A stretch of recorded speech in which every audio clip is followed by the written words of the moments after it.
order to present for you the worldview or cosmovision of Upper Amazonian indigenous peoples, I will start with a quote from a declaration prepared in 2018 and widely distributed by leaders of the Upper Amazonian indigenous community of Sarayaku in Ecuador.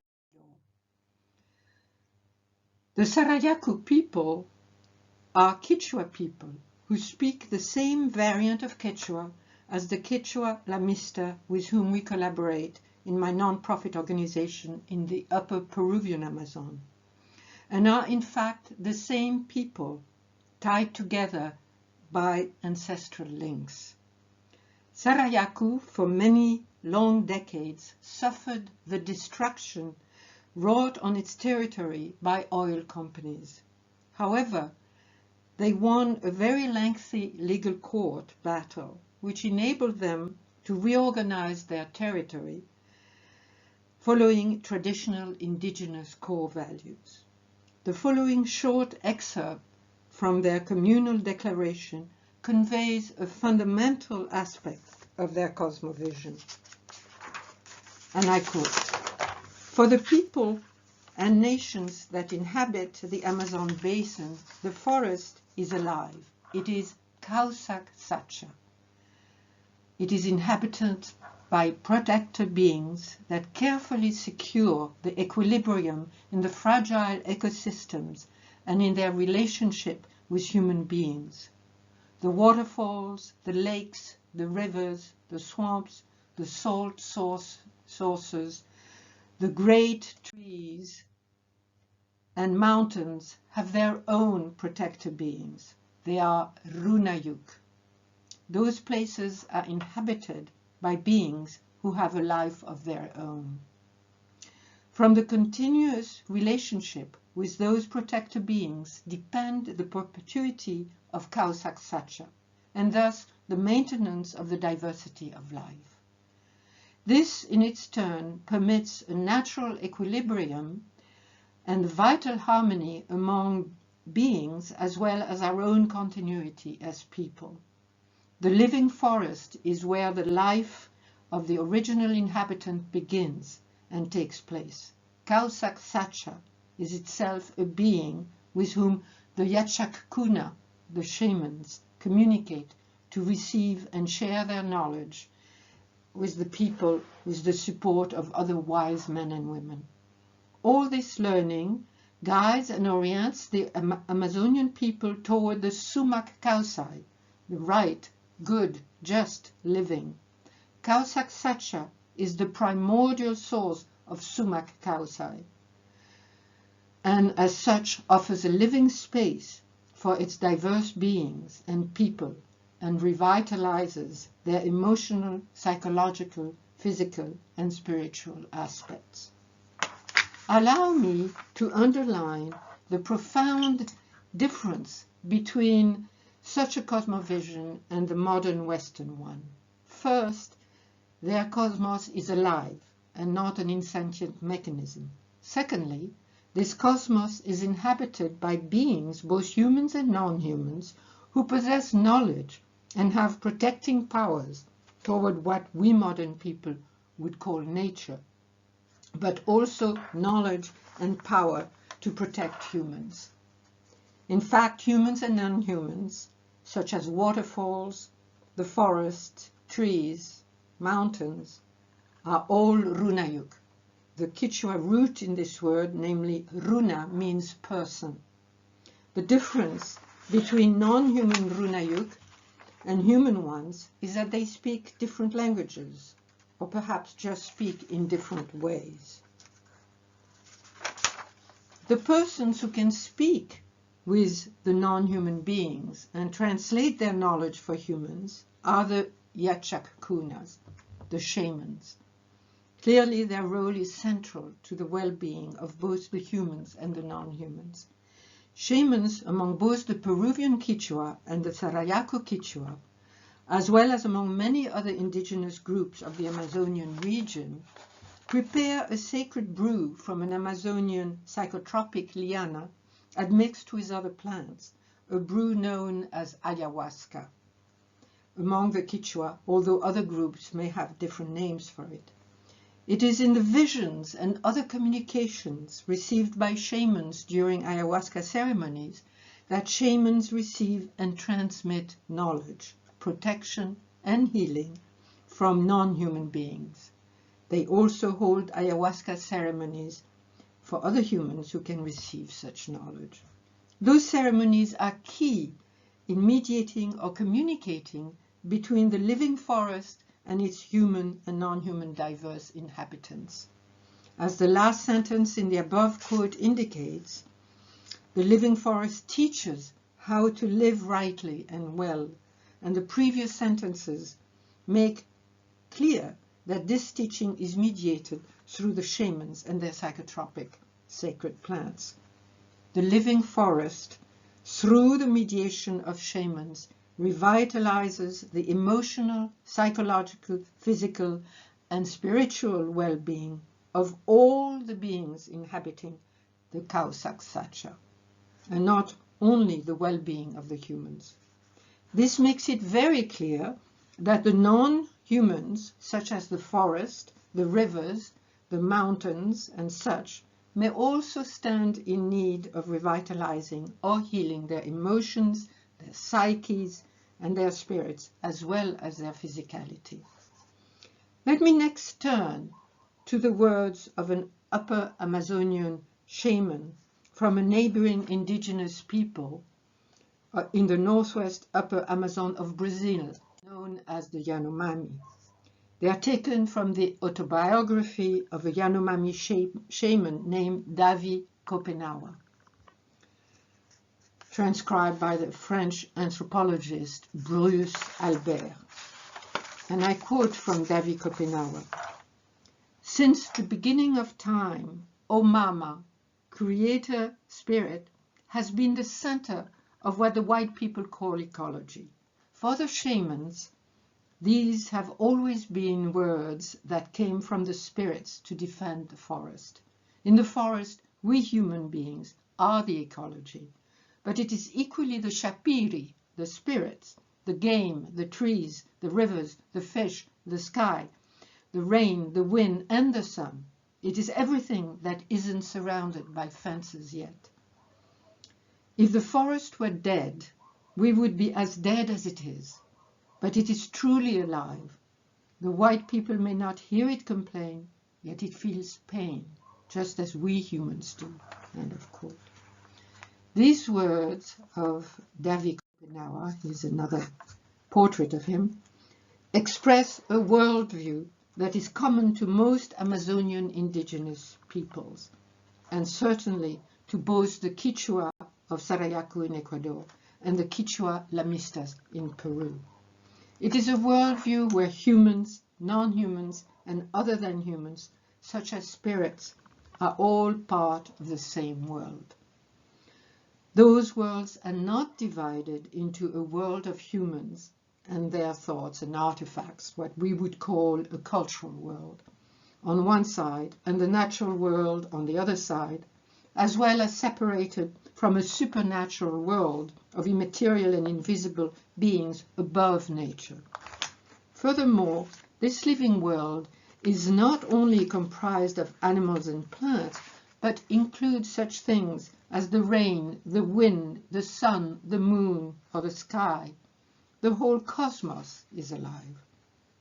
The whole cosmos feels like humans do, and humans are, as Kopenawa puts it, the ecology. Then he underlines that humans are so along with everything else in the cosmos. The ecology is not exterior to humans, rather humans are an integral part of ecology. Kopenawa has seen the coming of the Europeans to his forest in his lifetime, with the disastrous result for the survival of his people and for the survival of the forest that we know happened with the first contact in the 16th century. This first contact decimated the indigenous population, where 9 out of every 10 persons died. Kopenawa often wonders why those he calls the whites do not believe in the spirits and thus do not call them. And I quote him again. White people are surprised to look at us become spirits with the yakoana, their sacred psychotropic plant. They think that we are losing our minds. Yet, if they understood our language and cared enough to ask, they might understand the words that the Shapiri, the spirits, bring us from the edges of the earth, the skies back, and the underworld they come from. But white people prefer to remain deaf because they find themselves too clever with their paper skins, their machines, and their merchandise. End of quote. Schopenhauer asks himself why they, the whites, cannot realize that one communicates with the spirits of the forest and the rest of the world ingesting sacred psychotropic plants under the guidance of shamans. Speaking of the destruction of the forest by the whites, Schopenhauer says that those white people may not hear the forest complain, but the forest feels pain, just like we humans do. The healing or revitalizing that results from shamans transmitting what the spirits say to them applies to the cosmos or nature as much as it applies to the humans. The cosmos has a psyche, or to say differently, a consciousness or soul, psyche in ancient Greek, like we do, and hence has emotions like we humans do. As the Sarayaku Declaration states it, the delicate equilibrium of the many Amazonian ecosystems, including the humans, is protected by the protector beings who are all runayuk, persons, and make up the cosmos. I find it extraordinary that Michael Pollan, in his latest book on psychedelics, How to Change Your Mind, seems to recognize consciousness in the world. Here's what he writes. One of the gifts of psychedelics is the way they reanimate the world, as if they were distributing the blessings of consciousness more widely and evenly over the landscape, in the process breaking the human monopoly on subjectivity that we moderns take as a given. Psychedelics, consciousness, overturns that view by granting us a wider, more generous lens through which we can glimpse the subjecthood, the spirit of everything, animal, vegetal, even mineral. All of it somehow returning our gaze. Spirits, it seems, are everywhere. New rays of relation appear between us and all the world's others. End of quote. This is truly remarkable and speaks to the power of psychedelics and thus of shamans, a power Poland experienced firsthand and transmits to us through his powerful prose. However, the weight of his remarkable book is on the power of psychedelics to heal growing epidemics of modernity, drug addiction, and mental illness. His book is unsparing in revealing the woeful inefficiency of existing treatment for those. He quotes Tom Insel, who was the director of the National Institute of Mental Health in the US until 2015, saying that the US mental health system is broken. Despite Poland's stunning sensitivity to the ability of psychedelics to reveal to us the aliveness and consciousness of the non-human world, he does not dwell on the suffering that this non-human world is undergoing. He gives us no statistics on species extinction, the poisoning of rivers, lakes, oceans, forests, soils, the atmosphere, whereas he does so for human epidemics for which he provides a wealth of statistics. The ravaging of the earth that has grown exponentially since the Industrial Revolution could also have been spoken of as a steadily growing epidemic in which the soil, the air, the waters, the forest, the animals, and more besides, are suffering increasing assault on their well-being. Such an enlarged focus could have led him to see a parallel between the growing epidemics among humans and among non-humans, which perhaps could have led him to suggest that they are related or even result from the same underlying pattern. Recognizing, along with Amazonian indigenous people, that nature, the cosmos, has consciousness, possesses a psyche, means recognizing that it suffers like we humans do. Such a realization is taken for granted and underscored by the indigenous Amazonian persons I have quoted. To really understand, and more to the point, to learn from the indigenous voices I have quoted is urgent, given the reality of both an epidemic of devastation and poisoning of the non-human world and epidemics decimating humans. In my view, one of the deep-seated obstacles that most hinders us modern folks from really hearing and understanding what those indigenous voices are saying is a lack of sufficient awareness of the profound significance of the eradication and murder of a medieval and Renaissance European worldview known as Anima Mundi, the soul of the world. This is a representation of Anima Mundi from the Renaissance. Anima Mundi was the sacred, living, and communally bonded universe of medieval and Renaissance Europe. Those who lived within such a universe, the occult philosophers and the wise women and men, the latter constituted by a variety of healers belonging to the oral European peasantry, the latter, all lumped under the umbrella term and invective of witches, were labeled heretics by the Pope in 1484, even though persecution of those persons began even before that official date. Many of them were shamanesses and shamans, using different European psychotropic plants, such as belladonna, some mushrooms, and ergot. There is no doubt that some, and perhaps many among them, practiced black magic, harming others. There's also no doubt that many of them were genuine healers. My non-profit organization in the Peruvian upper Amazon, in Lamas, where I have been going regularly for the past 2 decades, there I have had ample time to experience both the harming and the healing powers of local shamans. In any case, our modern collective memory about this category of person has completely erased their positive healing powers and selectively retained only a memory of them as perpetrating evil. The murder of people whose worldview was that of Anima Mundi was enacted by the Inquisition of both the Catholic Church as well as of the newly created Protestant ones, the latter emerging in 1521. The fathers of the scientific revolution had their own reasons to see the worldview of Anima Mundi destroyed.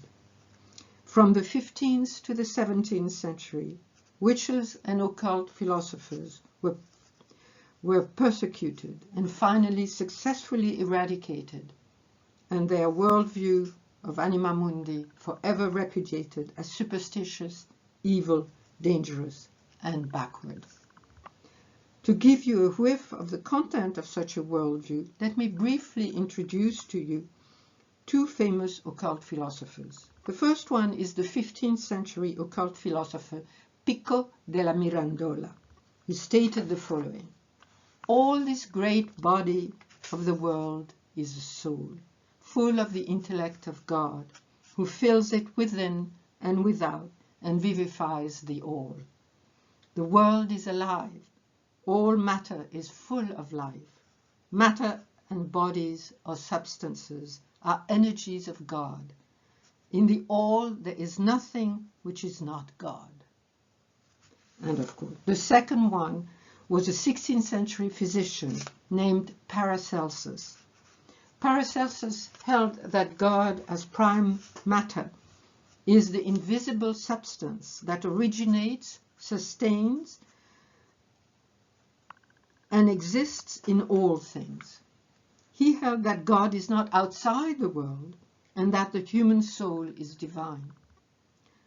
For Paracelsus, each planet crowns a hierarchy of people, animals, plants, minerals, and elements, all of them being bound together so that the action of one affects all the others. All things, be they natural, human, or made by human, are connected through the anima mundi and are sacred, since divinity pervades everything. Paracelsus also wrote that the so-called witches were among his teachers.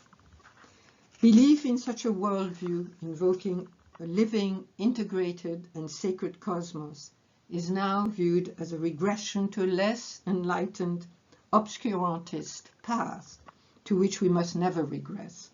We are heir to this legacy, whether in a variety of religious traditions or in the materialist scientific tradition.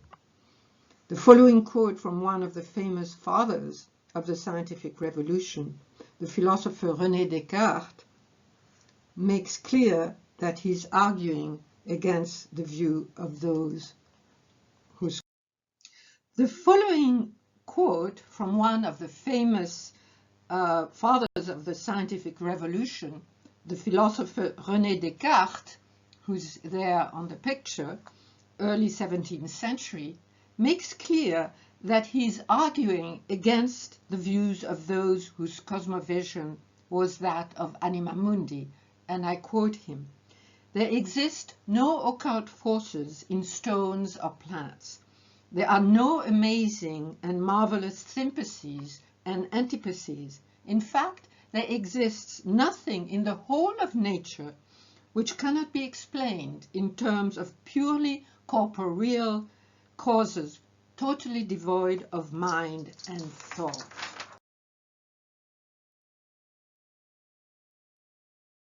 Slides.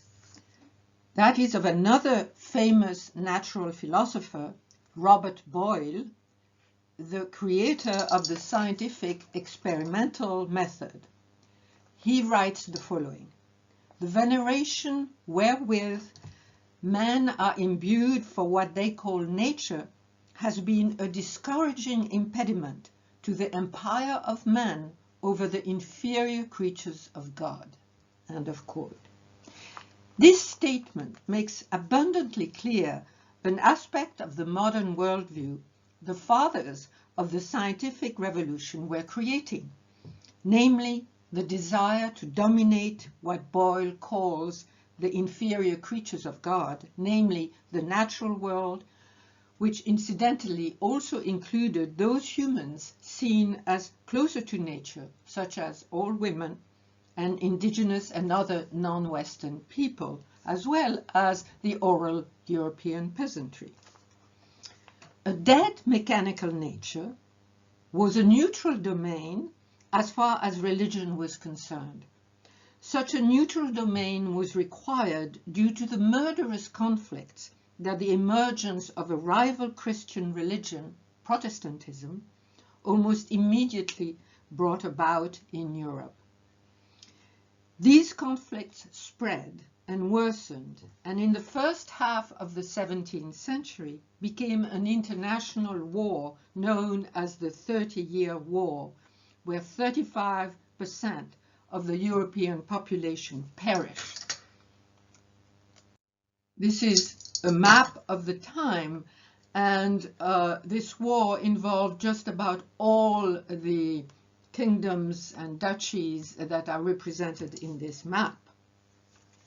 It was widely believed that certainty needed urgently to be restored to safeguard law and order. However, certainty could not be reinstated based on religion. Each branch of Christianity, the Protestants and the Catholics, believed that they possessed the one truth, which put them at violent loggerheads. Law and order, which at the time was believed to result from certain knowledge, needed to be established on an entirely new basis, totally separated from anything remotely religious. Such a neutral terrain became a mechanical and insentient natural world, the object of study of the new science. In the worldview of Anima Mundi, all things in that world were alive and influenced every other thing, and it was a sacred world. In order to establish certain knowledge on totally new bases, the living, interrelated, and sacred worldview of Anima Mundi needed to be eradicated and replaced with one clearly and visibly outside of the world of religious beliefs. This needed to be done to insulate the new knowledge, this new science, from the bloody religious conflicts decimating Europe in those 2 centuries, the 16th and the 17th century. An insentient, mechanical, non-sacred nature or world or cosmos was the answer. So the European worldview became divided between a purely religious domain pertaining to entities above nature, the supernatural, and a purely material domain pertaining to the natural world to be investigated by the new science. Catholics and Protestants violently disagreed on just about everything except about the need to eradicate the witches and other heretics and their worldview of Anima Mundi.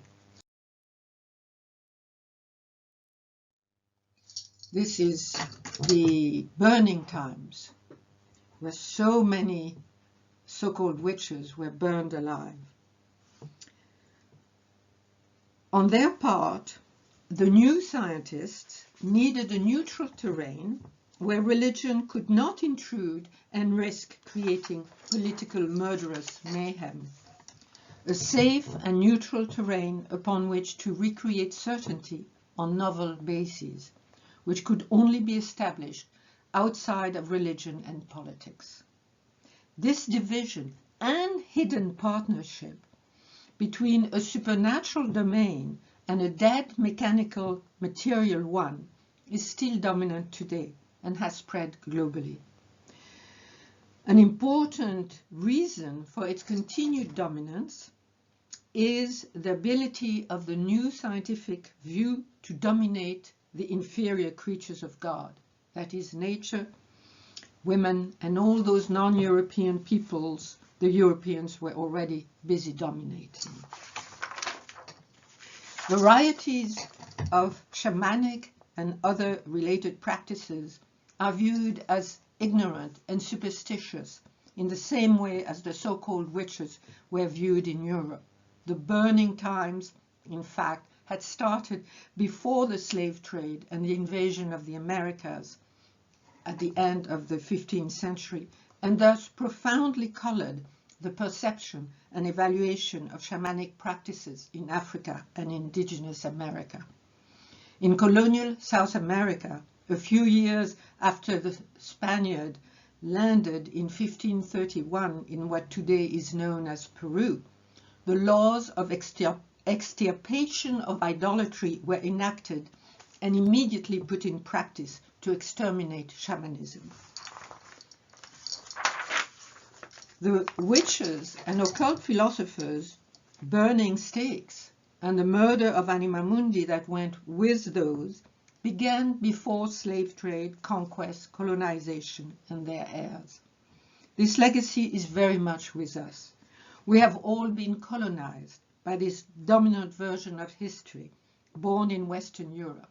Coloniality, the colonizing mindset, has existed in Europe since those times and has spread everywhere around the world. The colonial gaze was born in Europe itself and was trained onto its own heretics.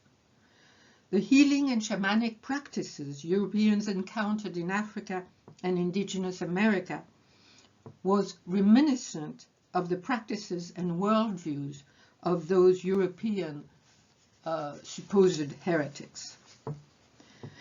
This empire over the inferior creatures of God has morphed into the extraction of what is baptized as natural resources. Natural resources are not beings that feel, have psyches and spirits. Rather, they are insentient matter. The word resources highlights that these are for the use of human beings. The extraction of so-called natural resources for human use and consumption is entirely taken for granted and self-evident. However, in indigenous cosmovisions, there cannot be any natural resources. There are and were instead other beings with psyches and feelings with whom humans need to communicate and reciprocate appropriately. Beings with whom the humans need to nurture an equilibrium that enables the continuity or perpetuity of the well-being not only of humans, but of the world, of the cosmos. This communication between humans and non-humans, in both cases, that of the Europe of Anima Mundi and that of indigenous Amazonia, happens through shamans and shamanesses using psychotropic plants. The murder of Anima Mundi and the people who believed in it, and I'll show one slide, where men as well as women are being burned alive. The murder of Anima Mundi was necessary for the empire over the inferior creatures of God, which quickly became the extraction of whatever was needed by humans, which in fact meant whatever could be a commodity to be sold on a global market. This quickly became extremely obvious in South America, especially with the extraction of silver from the silver mines such as Potosí in what is today Bolivia by the Spaniards. Such violent extractivism quickly led to the destruction of the spirit of that mountain, a revered mountain spirit or Apu to the indigenous people, as well as the death of an enormous number of indigenous laborers in these death camp-like mines. It also led to a profoundly new type of global economy. The irony is that mainstream addiction treatment institutions in the North, mostly using methadone, are known to have a very low rate of success. Furthermore, recent research into the effectiveness of psychotropic substances for the treatment of a variety of mental illnesses, as well as drug addiction, have contributed to a groundswell of interest in different types of psychotropic substances, including the plants used in Amazonian shamanism. Ayahuasca has become very popular and given rise to what critics have labeled Ayahuasca Tourism. The steep rise in popularity of ayahuasca in North America in the last few decades is sending an increasing number of people to South America in search of this brew. Inevitably, this has engendered the rise of charlatans wanting to cash in on that trend. Several scholars have condemned what they label shamanic tourism and warned of its dangers. Indeed, the rise of charlatan curanderos and yachak-kuna shamans has occasioned not only financial despoliation and sexual exploitation, but also even some death. However, this phenomenon cannot be used to indict Amazonian shamanism per se. Such ever-growing stream of ayahuasca seekers from the north is also part of the search for alternative to allopathic medicine, as well as liberation from the monopolistic reign of a narrow bandwidth of what is referred to as normal consciousness. This search has led to the creation of the National Center for Complementary and Integrative Health, part of the National Institute for Health in the US. Some observers claim that complementary and alternative medicine nowadays draw as much as 70% of the US population.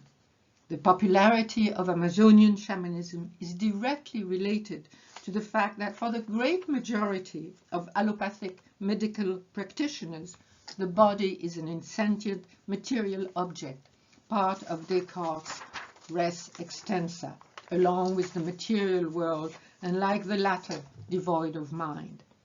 There is now a growing body of research on the therapeutic efficacy of non-material treatments, such as the placebo or nocebo effect, the role that prayer plays in recovery, and other such phenomena, and includes the whole field of psychoneuroimmunology. The most detailed and thorough reporting on the therapeutic effectiveness of psychedelics comes from Michael Pollan's latest book, How to Change Your Mind. Pollan reports on the last 25 years of scientific research on the effectiveness of psychedelics for treating addiction and most forms of mental illness.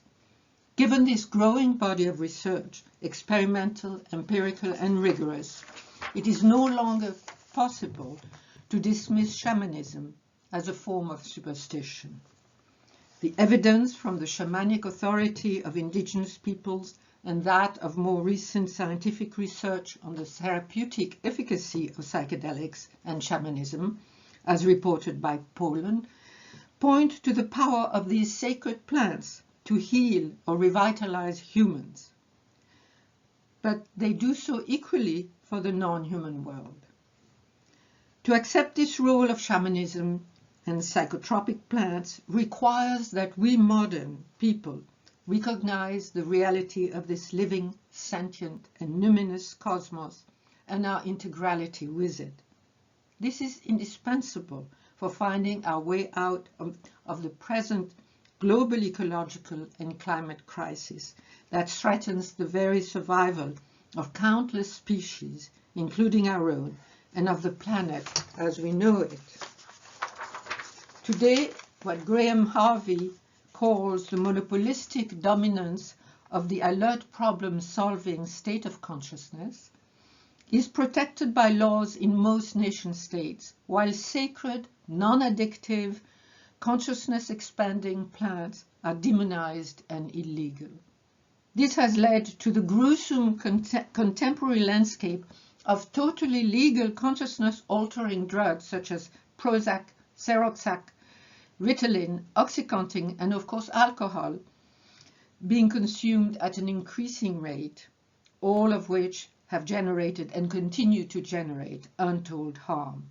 The October 2017 expose by Patrick Keefe in the New Yorker of the case of Purdue Pharma, owned by the now infamous philanthropic Sackler family, and its development of Oxycontin in full knowledge of its addictive nature, starkly reveals the enormity of the destruction deliberately unleashed by the opioid epidemic. It is totally baffling to me that such drugs are legal, while those that bring us the voices of the soul of the world are illegal and viewed as unreal, destructive, and superstitious. More than ever, we need the voices of the greater anima mundi, what the Sarayaku Declaration calls Kausaksacha, the living forest, to awaken us to other intelligences in the cosmos that have healed, taught, and inspired us to find our way out of this catastrophe we find the earth and ourselves in. It is also necessary so that we modern persons can develop the ability to feel, hear, and sense the immense suffering the planet, the world, is experiencing today. This does not mean that we need to give up or eradicate the alert, problem-solving state of consciousness, only that we need to recognize its proper place, as well as open ourselves to the humbling realization that our everyday problem-solving mind is not the only or even the best mode to respond to our present condition. I'm not advocating an either-or paradigm, only an enlargement of what is considered mind and consciousness, and who or what possesses it. Thank you very much.